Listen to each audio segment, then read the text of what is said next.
Hello, guys. What is going on? I am Cesar Rodriguez. I am the host of Tempos and Tactics, and today you're watching episode 1 of Tempos.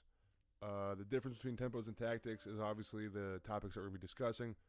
Tempos follows music, tactics follows sports. You're going to be getting the best of both worlds watching this show. Today, we're on our first episode of Tempos. We're going to be following Malcolm Todd's brand new album. Do That Again, as you can see next to me over here. This album was just released. It is 13 songs, 36 minutes, and it falls under the alternative genre. I'm going to go ahead giving you a review, a rating, my thoughts, what I believe the album is about.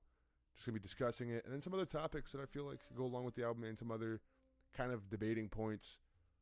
We got some jazz music going on in the background. Just have a discussion right now. Let's get into it. 13 songs. I got some notes here. You're going to see me looking at the notes a lot because I want you to know I'm caring about what I'm doing right here, all right? This matters. We're attention to detail. It's the little things. It's the little things. So we got all the notes here. I'm going to go ahead and say 36, 36 minutes of pure freakiness. This was one of the freakiest pieces of music to have touched my ears in recent times. And I almost believe that was the entire point of the album. That was 36 minutes of pure freak.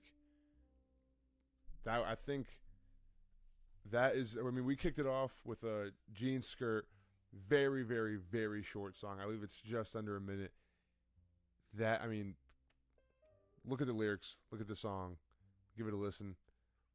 That is freaky as shit. I'm gonna say that's what I believe the album is about. Actually, I believe the album is supposed to capture an entire sexual experience. I think the entire album is sex. I think it's one night. I think it's one night of sex. I think that's what the entire album is about. I think it's a story of reconnecting with an old partner in one night for sex. And I think that's what the entire album is about. The entire 36 minutes. He does a wonderful job capturing that. A lot of relatability. We've all been in some of the moments that he expresses in this album. Musically, sonically, very good album. Some of the songs, we're going to get into each song. We're going to go over each song in a minute. Some of the songs here, you hear them, the second you hear them, it's like you want to start dancing. You want to start moving. He covers a lot of different vibes. I mean, I feel like there's some indie, what I consider like hot topic rock in some of the songs. He has some R&B vibes going on in some of the songs. But we're going to get into these songs here. We're going to discuss the nature of some of this. I think this shit is freaky as hell. I think it's very sexual. It's just my opinions. But I do think that's what the entire album is about. So we start off with song 1, Jean Skirt. Very, very short. Very short, very powerful. It's very hot, steamy. It's a clear love song. What type of love? Is it love or is it lust? I'm going to consider this a lust song. Is that a thing? I don't know. Who knows? Is that a thing? Lust songs? I'm not sure. That's what we're falling under. Strong music. I mean, it's like the music just goes with what he's saying. It packs a punch. It packs a very, very, very strong punch. It comes in. The music follows with what he's saying. When you're trying to picture the clothes on the ground, it goes immediately into what he's saying. Followed that up by Obsession. That is very real. Very relatable. I think it follows up Jean Skirt very well. I'm pretty sure Jean Skirt is used to set a setting for us, set the tone, give us almost a picture of what is happening. And Obsession kickstarts us. It kickstarts us. It's a lot of love. It's another love song, but what type of love is it? I think the entire album makes you question almost, what are you feeling? I mean, is it love? Is it lust? Are these feelings real? Or are you young and you're kind of just like trying to figure it out? It's a lot of fake love. It's a lot of jumping from person to person. Very strong instruments once again. His use of instruments in this album is insane. Obviously, he's a very good artist. Very good artist. The way he performs on stage, very good. He clearly loves what he does. I'll say that. He does it very well because he loves it a lot. If you want to be great at something, you gotta love it. You gotta love it. That's the entire key to being great, is to loving it. Almost an unresistible love. The album, the song "Obsession" carries. It's very relatable. It's a lot of confusion also, but you're kind of just confused on what you're feeling. Are these feelings real, or is it a facade? What the fuck is playing right now? Had a little interruption. We got it situated. We're good. So obsession, like I was saying, a lot of unresistible love, a lot of jumping from person to person. You're kind of confused in this field that you're in. Followed up by free 99, instantly followed up by regret. I mean, when you're moving around like that, when you're moving around, when you're going, when you're doing a whole bunch of promiscuous activities, you're gonna regret that. If that's not who you are, and it's a facade you're playing. If you're LARPing as that type of person, you're gonna regret it instantly, and that's what he shows in Free 99. And also, this song does represent a lot of loneliness. It's one of the, I'm not gonna say forgettable. This is first listen reviews. I listened to the song, took some notes. I'm not gonna say forgettable. I'll probably touch back on this album later in a different episode, but it is one of the more first listen forgettable songs. We're going to go into Breathe. This song, I may say, might be my favorite. That beat, that 4 on the floor instantly comes in, instantly makes you want to move around a little bit. I mean, that shit was awesome. It starts kicking, you're like, okay. You're like, okay, we got something going on here. We got something going on here. I mean, it draws you in almost immediately. Almost immediately. It's once again freaky as hell. Malcolm Todd, you're a freak. You're a freak, Malcolm Todd. This is the freakiest shit I've heard. I'm gonna be really honest with you. This is insanely freaky. The entire album. But that's also what I thought the point was. I'm still a firm believer that the entire album is sex. It's one session. It's one session. Breathe. You're kickstarting it. You're kickstarting it. You are. It's go time. It's getting hot. It's getting passionate in the hotel room. I believe is the setting of this album. It's starting to pick up a little bit. It's insanely catchy, very catchy. It's a lot of catching up with the person. How have you been? How have I been? Back and forth, figuring out what's going on. And it's almost like, oh yeah, no, I definitely moved on from you. I definitely moved on from you. No, I did not. No, I did not. I did not move on from you at all. I'm gonna say I did, but we both know I didn't. We both know I didn't. How the hell would I have moved on?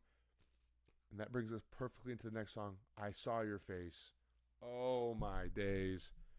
I mean, the story. I'm not okay. That was some dick sucking. I apologize. Didn't mean to do that. I'm sorry. I didn't mean to glaze that hard.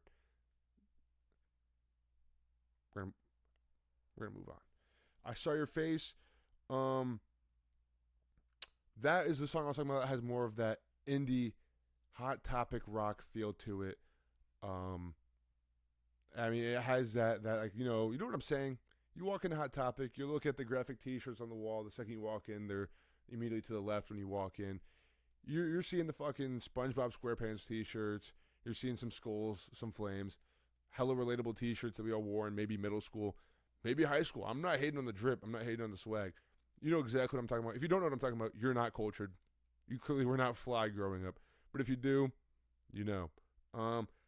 Immediately has that vibe to it. You walk in, you're hearing the drums while you know, the emo fucking cashier ladies helping you pick out your fucking piercings. That's exactly what the vibe of the song has to it. You know, you walk into that fucking little, or am I thinking of Spencer's? Hey, you know what? That's besides the point. That is besides the point. It's Hot Topic rock. Not as strong as Pierce the Veil, Circles. That song hits that shit on the spot. But this song does have some of the similarities, some of the vibes to it. This one, it's almost like this is what you were feeling as you're making love to this person that you were once with. It's a one-time thing. You're making love with them once, but this is what you were feeling. This is how you felt while they were gone before you were able to reconnect with them in this way. I Saw Your Face. I mean, you're gonna run into the person. You're gonna run into them, but you know, these are the only. I think these are actually the only real feelings. This and the ending of the album are the only real feelings within the song. I mean, within the album. I mean, you are feeling actual like I'm not gonna say yearning, but it's almost yearning. You want it to be them, but it's not them. So you're moving on, and when you see them for the first time, you're gonna freeze up. You don't know what to say. Should you say something? You're gonna stop in your tracks. You're gonna get all nervous. You're gonna get all sweaty. You're not. Your stomach's gonna feel like a fucking pit, because that's how that works. Then this is where I'm gonna have to have a discussion about, because we're going to the next song, "Difficult Love." This has insanely heavy Steve Lacy vibes. I mean, this is pure Gemini Rights. Bad Habits. I mean, it immediately kicks in. It gives you the same nostalgia that you get whenever you listen to the song now. You think of, what was that, 23?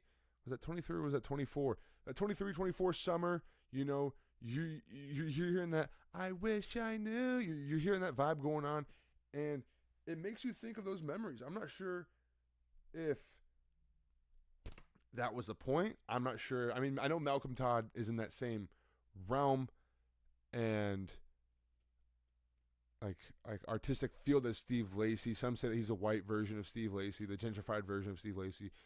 They both make great music. I'm here for both of the artists. They're doing their things perfectly fine over here. I'll say that.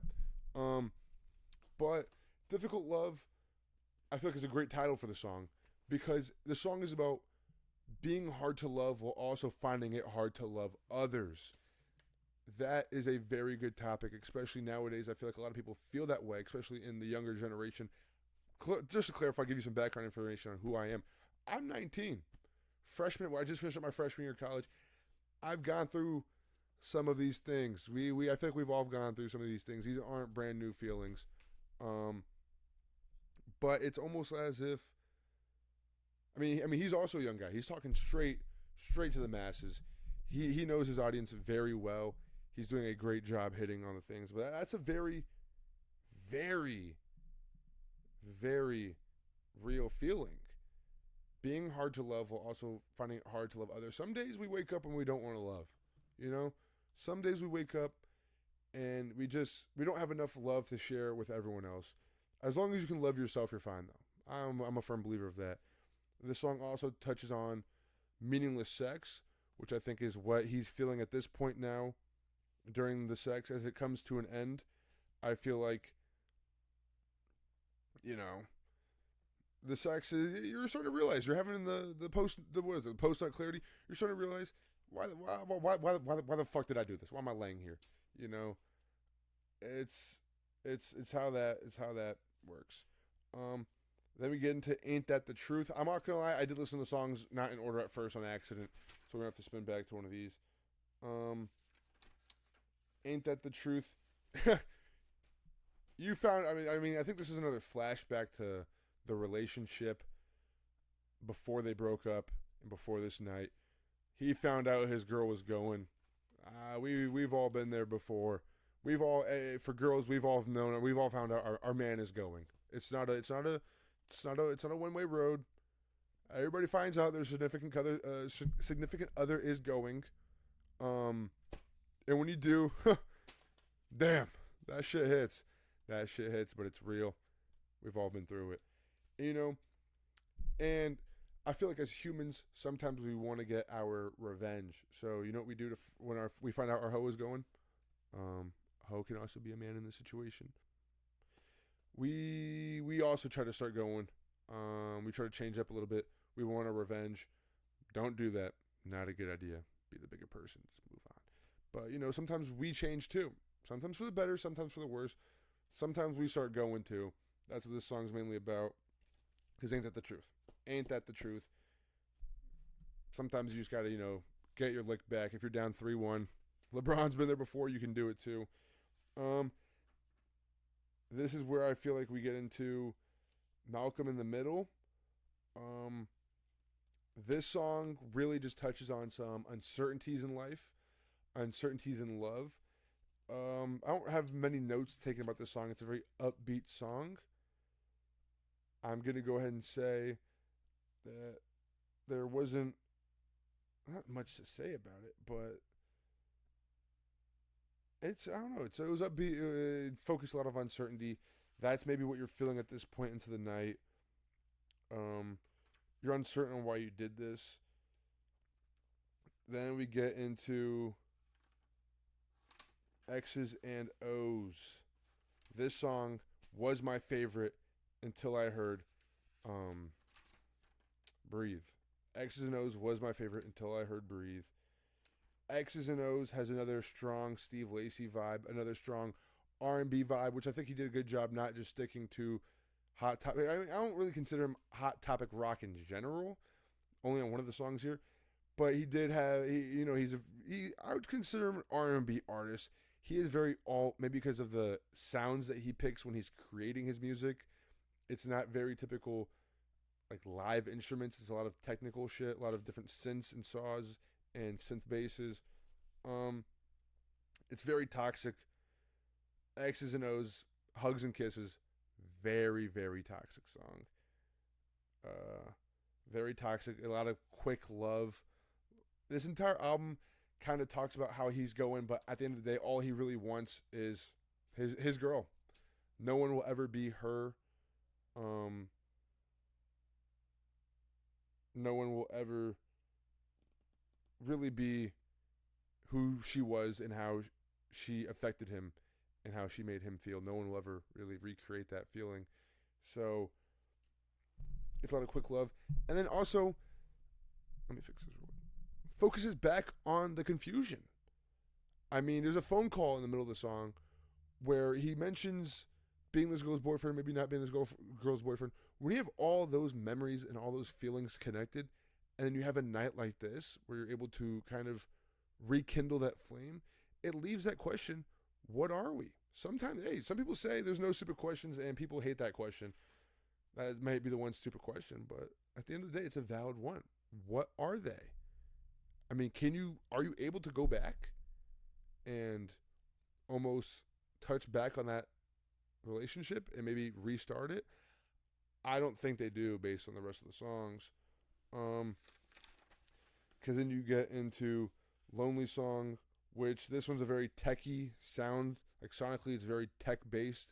I'd say, that's in my opinion. Has a lot to do with life problems. I feel like he probably woke up from this encounter and was like, why did I do that? Why did I do that? It's a very sad song. He's alone. He'd rather die, but he's also realizing how small his problems are within the world. There is a lot going on in the world. And my problems feel like the end of the world for me, when in reality the world is most likely ending around us. I mean, that's just how it's going right now. So it's almost like, how serious are my issues? They're serious to me. We can make this shit philosophical real quick. I can sit my ass back up and we can get into a deep conversation about philosophy right now. We can save that for another episode too, though. But it's, how serious are these issues to the rest of the world? They're serious to me, but at the end of the day, grand scheme of things, you got to move the fuck on. I mean, the world keeps going, sun keeps rising, sun keeps setting. Sun's going to be there tomorrow, you got to be there tomorrow too. You got to catch up. This is where we get into a goodbye. At first, I thought it was, okay, he's accepting it. He's moving on, closing the door on her, kicking her out the hotel, or walking her out. Not a bad person. Wouldn't think he would do that. But he's not really accepting it. He's saying goodbye because, okay, I'll see you later, goodbye. You're still my girl.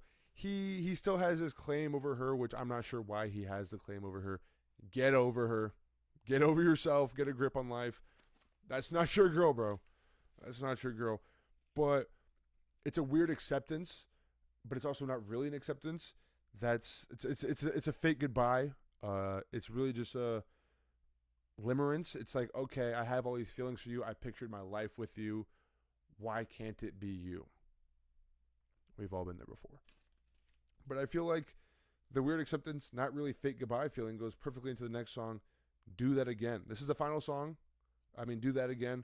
Final song, title song, final song on the album, to wrap it all up. It's in the title. Do That Again. Let's run it back. Whatever we just did, whatever me and you just had right here, let's do it again. I don't see an issue. Let's do it again. Me and you, one more time? For the road? For the road, maybe? For the road? fuck it. You only live once.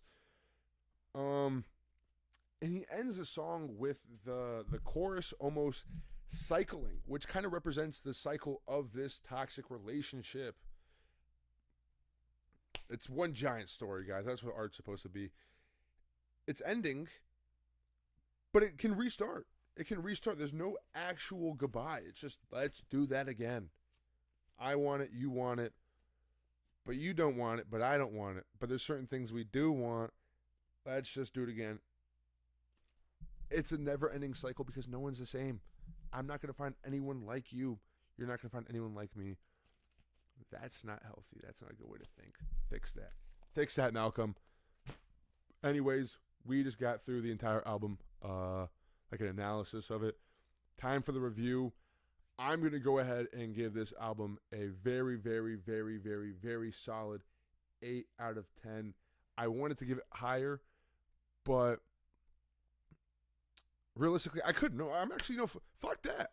I'm going to give it higher. Okay. I'm not going to give it a 10 out of 10, 9 out of 10. It's not a perfect album.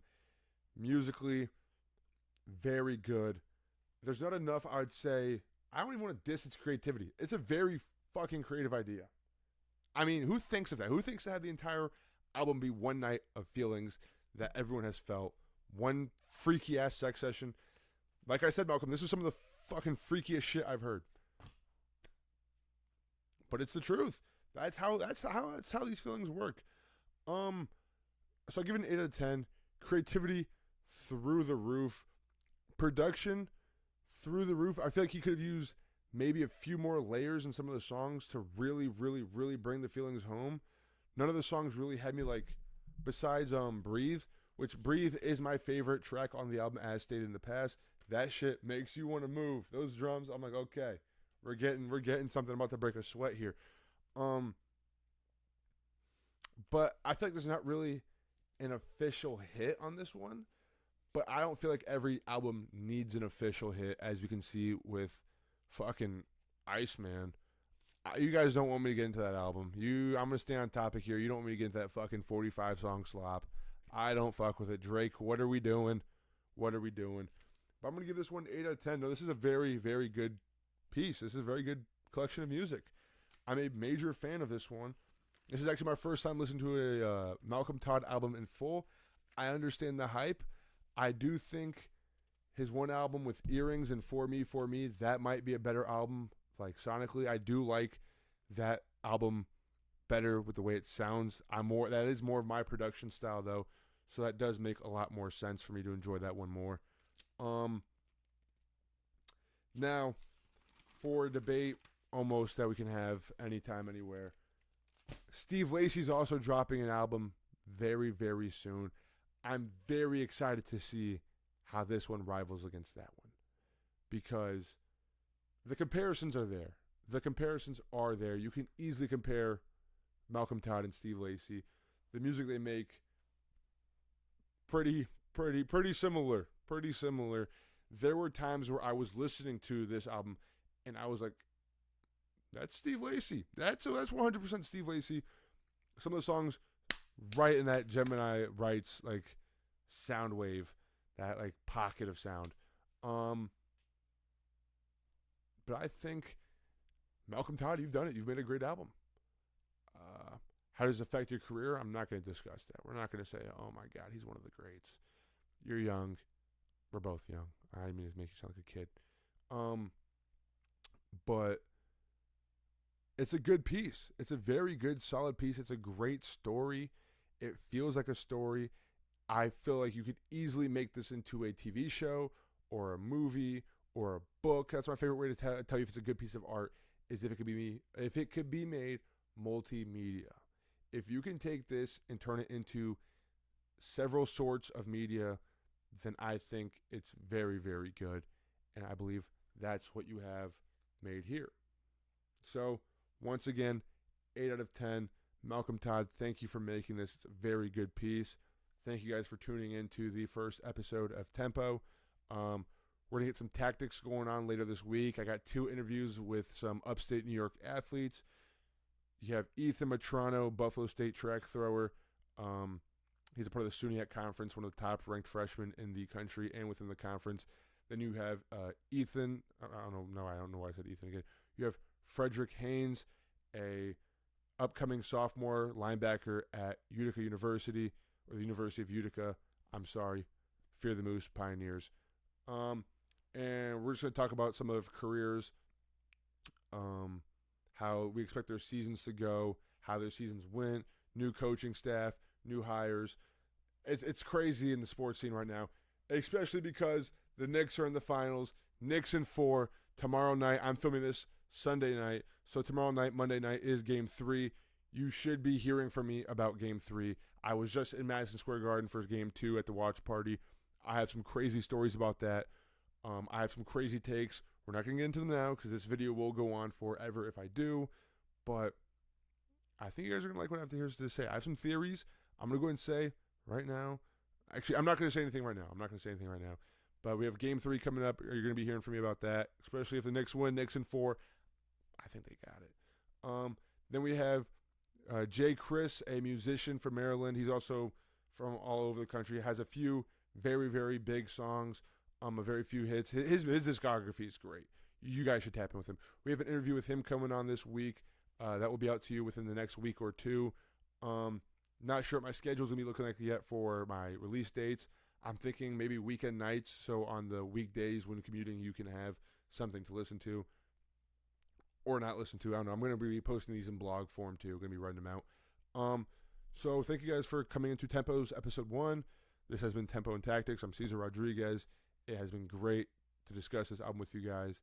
Thank you. Have a blessed night, blessed weekend. Knicks in 4. Get after it.